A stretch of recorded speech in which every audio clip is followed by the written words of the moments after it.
Pembicaraan harta karun dari masa Orde Lama alias kekuasaan Presiden Soekarno selalu menjadi perbincangan menarik.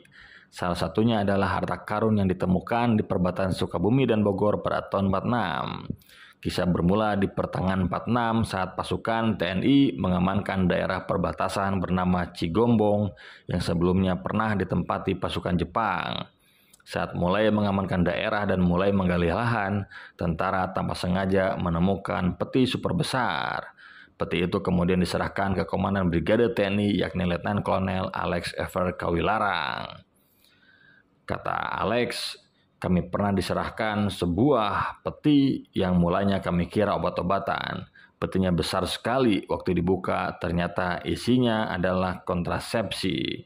Dari situ, inisiatif tentara bersama rakyat untuk menggali-gali lahan di sekitar bekas lokasi Jepang muncul.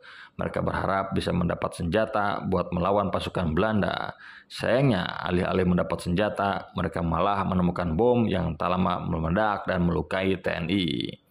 Namun suatu waktu Kawilarang didatangi tentara bernama Sersan Mayor Sidik yang menemukan guci besar. Sang Sersan rupanya tentara jujur. Dia langsung memberikan guci itu ke Kawilarang.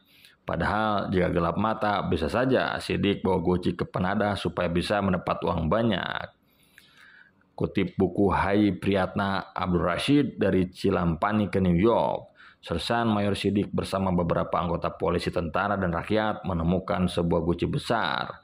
Setelah guci itu dibuka, mereka menemukan kaos kaki yang berisikan barang keras. Kaos kaki itu ternyata buka satu persatu. Mereka kaget melihat isinya emas permata dan berlian yang sudah dicongkel-congkel gemerlapan. Saat guci itu berada di markas pasukan Kawilarang, beberapa orang nampak bernafsu kepada harta karun itu. Kawilarang yang kesal lalu ambil 2 peti granat. Kata Kawilarang, bapak-bapak mau berjuang lagi, ini untuk berjuang.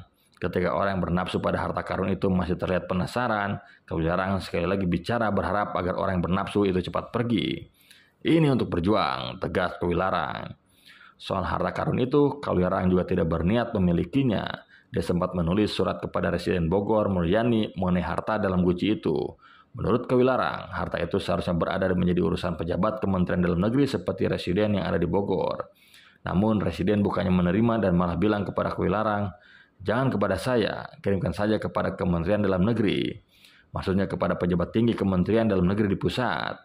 Demi keamanan harta itu, Kawilarang segera memerintahkan kepada Letnan Gonjali untuk menyerahkan harta penemuan Sidik dan kawan-kawan itu ke pemerintah pusat RI yang berada di Yogyakarta.